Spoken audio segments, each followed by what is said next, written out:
La historia de Venerina no te dejará indiferente. Te hará plantearte cómo afrontar los desafíos de la vida.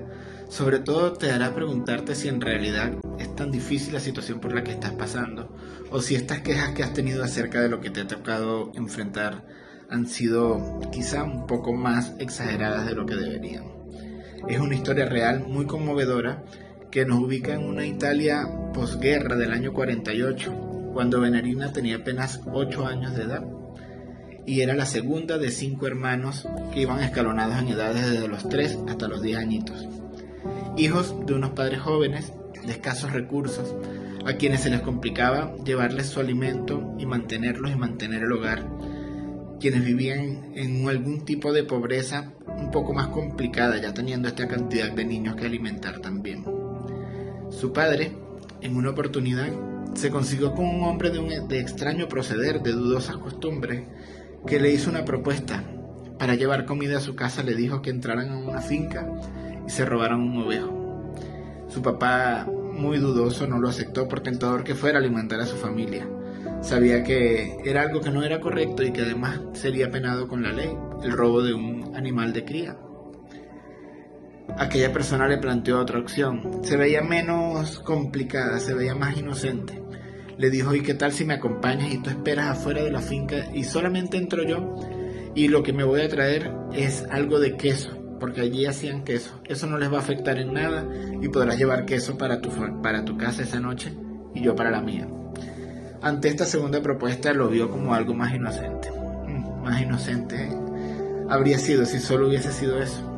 Al siguiente día, en el lugar donde quedaron de verse, y él iba solamente a estar pendiente de que nadie viera o que nadie entrase, llega esta otra persona con uno que también tenía una reputación muy mala en el pueblo, y le dicen que van a entrar los dos. Él se sintió incómodo, pero ya estaba allí. Aquellos entraron y se demoraron más de lo que pensaba, y cuando salieron los vio desencajados, con el rostro atemorizado, sintió que algo extraño pasaba, y traían un ovejo, no el queso. Nada que compartirle al papá de Venerina, el que se fue a su casa esa noche arrepentido de haber cometido esa tontería, nervioso porque lo habían visto personas que pasaron por allí cerca de donde él estaba, en la parte de afuera. Pero el mayor problema llegó al día siguiente, cuando se supo que estos perpetradores que entraron allí en la finca golpearon de forma muy violenta a un capataz mayor, a su esposa, y que le quitaron la vida también con objetos contundentes a un trabajador de 54 años y a un jovencito pastor de ovejas de 14 años. Aquellas personas con más experiencia en delitos ya habían preparado sus testimonios y fueron a buscar al papá de Venerina a su casa. La policía se lo lleva y al momento del juicio lo culparon a él, lo señalaron, no se supo defender, no tenía un abogado para pagarle y fue culpado por la muerte del niñito de 14 años, con supuestamente testigos que lo habían visto, y las mismas personas que andaban con él ese día. Esto era totalmente falso y está corroborado en la historia por testimonios y confesiones de los reales culpables de este hecho.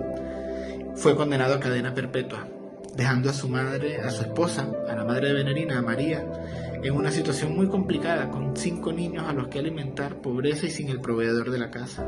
Condenado a cadena perpetua, una condena que no solo le cayó a él, también salpicó a toda la familia, robándole ya desde ese instante la inocencia normal que iban a tener estos niños, sufriendo de ellos de saber que tenían un padre al que no podían ver, con quien ya no podían compartir, un padre que les proveía. La mamá, incapaz de mantener el hogar, se fue a casa de sus padres, sumida en una tristeza y una pena demoledora, una pena y una tristeza que no le permitía ni siquiera soportar una gripe. Pero lo que le cayó fue una enfermedad un poco más fuerte, una pulmonía. Su sistema inmune no estaba preparado para lidiar con el encarcelamiento eterno de su esposo, la escasez de dinero para mantener a sus niños y toda la miseria que sentía, y la enfermedad la venció, perdiendo la vida también con apenas 29 años.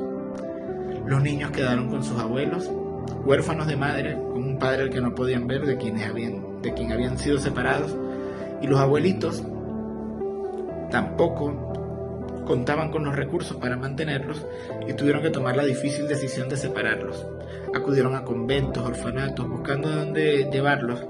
Ninguno pudo recibirlos a los 5 juntos y tuvieron que enviar 2 a 1, dos a otro, en distintas ciudades incluso, y al más chiquitico solo a otro. Esta historia tuve el privilegio de conocerla de primera mano porque fue contada luego del fallecimiento de Venerina por su hijo Giuliano, quien fue mi cliente más reciente, a quien le acompañé y le ayudé a hacer las correcciones de estilo para toda la parte ortotipográfica y gramática, porque a pesar de ser una obra muy bien redactada, muy bien narrada, su idioma original era en italiano y yo lo ayudé con la adaptación al español. Entonces tuve el privilegio de conocerla antes que cualquier persona y fue publicada ayer en un libro en Amazon. Desde ayer 30 de julio está, y no creas que la historia termina allí cuando las envían a los conventos. Solamente te digo porque veo que no te había dado contexto, porque conozco la historia. En casa la leímos y de verdad nos conmovió mucho, nos dio muchas lecciones de vida.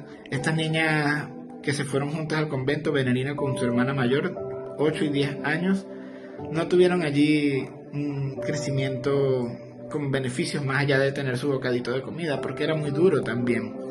La historia nos narra los detalles de lo que fue la vida en el convento, cómo la dureza de las monjitas de esa época, de ese sitio en específico, no quiero decir que esto sea una realidad absoluta para todos los demás sitios, pero allí por el simple hecho de ver por un huequito en la pared a una de ellas sin el hábito colocado, castigaron y golpearon a una de ellas. Y la otra niña tuvo una osadía aún mayor, le quitó el hábito a una monjita en un ataque de rebeldía en pleno patio del convento, y el castigo fue brutal.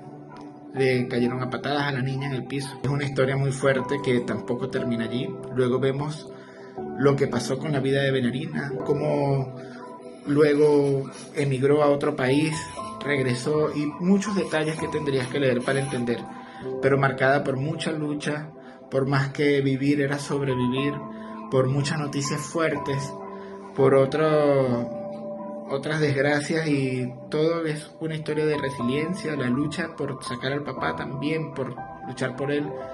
Es una historia muy conmovedora, y el hecho de saber qué ocurrió en realidad y sentir que te hablan y que te narran esto allí al oído, te da un espacio que no sabes bien cómo manejar al conocer tantas intimidades.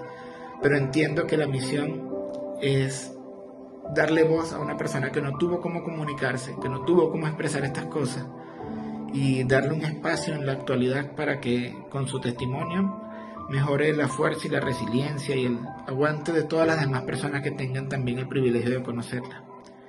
Yo te voy a dejar allí en mi perfil, en el enlace que está, donde hay otros enlaces, una opción que te va a llevar a Amazon si quieres adquirir el libro y terminarlo de leer. Se llama Una infancia robada, y en los créditos pues Giuliano me dedicará una pequeña línea donde menciona mi nombre. Y si lo lees o conoces una historia similar, o si tu familia también ha pasado por situaciones así fuertes, pues coméntamelo y me dices si compraste el libro y qué te pareció.